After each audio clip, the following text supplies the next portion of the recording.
Sinipa niya sa harapan ang kanyang kalaban sa groin or sa bayag, which is illegal. Habang tumalikod ito, sinipa niya pang muli.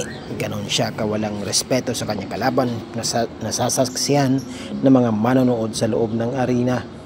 Pagkatapos i-resume ang laban, patuloy siya sa kanyang mabilis na pag-atake.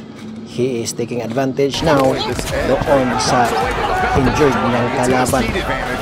Walang humpay ang kanyang atake, subalit pabugso-bugso ng lumalaban ang kanyang hindi nirespetong kalaban. Ayun na, sinugod na siya ng sinugod, and a history is emerging made. Look at that solid right kick to the body which sent him to the canvas. Yan ang nangyari pag inabuso mo na ang inyong kalaban. At ito pa ang sumunod na nangyari. Tinulak niya pa ang referee. Ganon siya kawalang respeto, mga boss.